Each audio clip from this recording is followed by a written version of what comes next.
Il ne peut pas bénéficier. Et donc, il va créer un système pour dire, bon, écoute, puisque tu ne veux pas mourir, papa, moi, je veux te quitter et je veux créer une absence, un vide pour que toi, tu me donnes ma part. Et le père va accepter la proposition, il va donner sa part et il va partir. Qui veut dire un bon amen. Amen. Et la suite va se passer, ce sera la catastrophe. Et il va décider de revenir vers son père et le père va l'accueillir, ainsi de suite. Vous savez, cette histoire est très forte.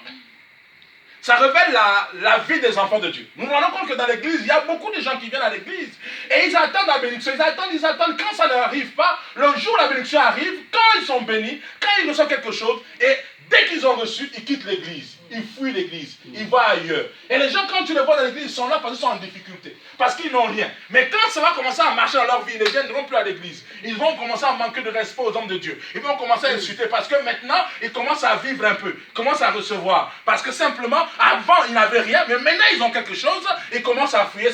C'est cette histoire en réalité. Cette histoire nous montre comment les chrétiens se comportent, comment les hommes de Dieu se comportent lorsqu'ils sont bénis. Qui me dit un très bon amen. Amen. Mais le véritable problème, c'est lequel? Le véritable problème, c'est qu'il est béni ici, pas d'une bonne manière.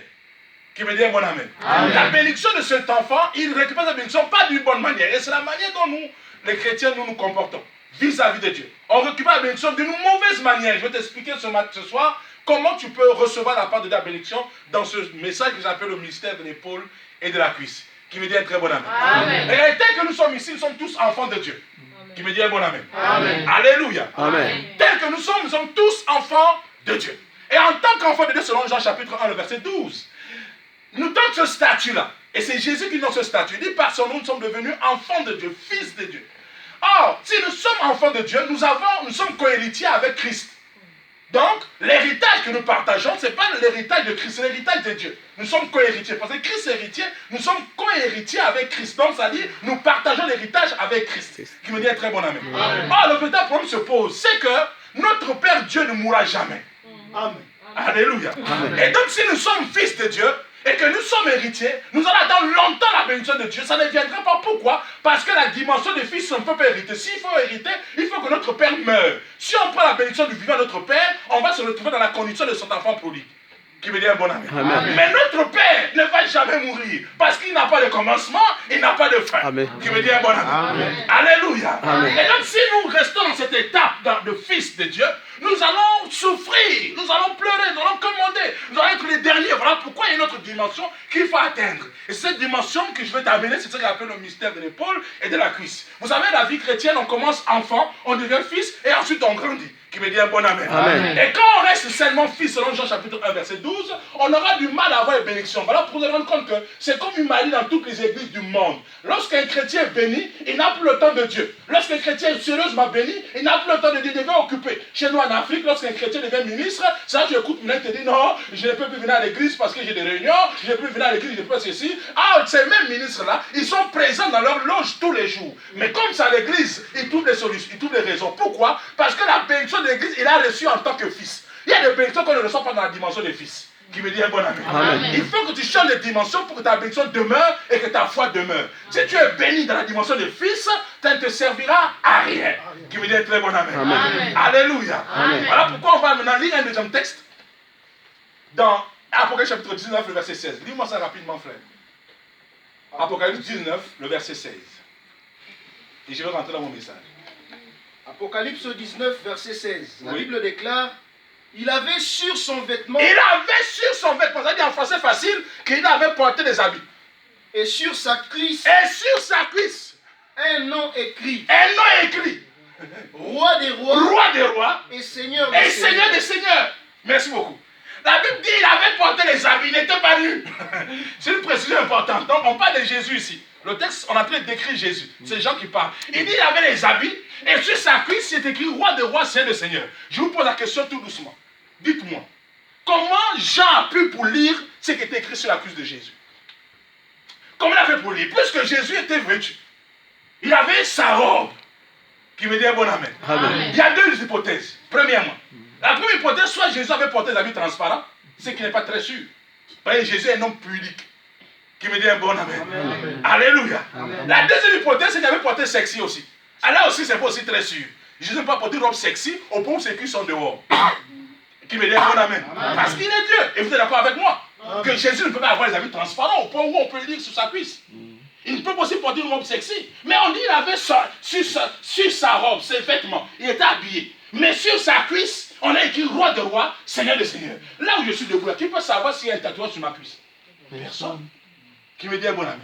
Mais comment l'apôtre Jean a su lire que non, sur la cuisse de ce monsieur, il est écrit roi des rois, seigneur des seigneurs? Qui me dit un bon ami. C'est ça le mystère de la cuisse. C'est la cuisse de Jésus. Comment Jean l'a su? Écoutez, là où je suis debout, je vous ai dit, vous avez dit, personne ne peut savoir s'il y a un tatouage ici. Oui, effectivement, personne ne peut se voir. Il n'y a qu'une seule personne qui peut savoir. C'est mon épouse. Qui me dit mon ami. Amen. Mon épouse, si elle est là, elle peut vous dire oui, sur la cuisse de mon mari, la cuisse gauche, il y a un tatouage, il y a ceci, il y a cela. Pourquoi? Parce qu'elle est la seule qui rentre dans mon intimité. Qui me dit mon ami. Amen. Alléluia. Amen. Donc, écoutez-moi. Ça veut dire quoi? Le Seigneur des Seigneurs, roi des rois, la seigneurie et la royauté se trouvent sur la cuisse de Jésus, en d'autres termes, dans l'intimité avec Jésus. Si quelqu'un n'a pas d'intimité avec Jésus, il ne peut pas accéder à la royauté ni à la seigneurie. Donc les bénédictions sont rares. Pour accéder à ces choses, il faut que tu sois capable de lire sur la cuisse de Jésus. Mais comment Jean a fait pour lire? Parce que Jean est le seul disciple qui avait l'intimité avec Jésus. La Bible déclare, c'était le seul qui dormait sur sa poitrine. Donc c'était une certaine intimité qu'il avait avec lui. Donc il pouvait lire sur la cuisse de Jésus qui a la royauté et la seigneurie se trouve à l'intérieur. Qui me dit un bon amen. Donc les bénédictions dont nous cherchons, les grâces dont nous cherchons, le miracle se trouve dans l'intimité avec Dieu. Mais à quel moment on devient intime avec Dieu? Quand on devient uniquement épouse. Amen. Tu me dis un bon amen. Amen. Aussi longtemps que tu es fils, tu n'auras pas la bénédiction. Mais quand tu montes à la dimension d'épouse, alors là tu peux voir la seigneurie, tu peux avoir accès à la royauté. Voilà pourquoi chrétien, ce soir je te dis, quitte la dimension des fils, quitte la dimension d'enfant, rentre dans la dimension d'épouse. C'est là où Dieu nous attend. Dans la dimension d'épouse, on n'a pas besoin d'attendre que le mari meure. Une épouse bénéficie de bénédictions avec son mari pendant qu'il est vivant. Il n'attend pas la mort. Amen. Et ce qui est au mari est à toi. Ce qui est à la femme, vous partagez les mêmes bénédictions. Voilà pourquoi si on devient épouse, ce qui est à Jésus est à nous. Ce qui est à nous est à lui. Alléluia. Et si on reste enfant, on va attendre longtemps, on risque de ne rien avoir. Voilà pourquoi ce soir, je veux que tu quittes le niveau de fils de Dieu, tu rentres dans la dimension d'épouse de Christ. C'est alors que ta maladie deviendra la maladie de Jésus, ton problème deviendra le problème de Jésus, la solution de Jésus deviendra ta solution, la richesse de Jésus deviendra ta richesse, la gloire de Jésus deviendra ta gloire. Donne-moi un bon amen. Donne-moi un bon amen. Est-ce que quelqu'un me comprend? Amen. Alléluia. Amen. Donc Dieu nous amène dans la dimension d'épouse. Il ne veut pas que nous soyons dans la dimension de fils, il veut que nous entrions dans la dimension d'épouse. Et l'histoire que nous venons de lire dans le livre de Luc, chapitre 15, verset 11, c'est cette dimension. Regardez, je vous décris ça. Je vous fais le tableau en quelques minutes.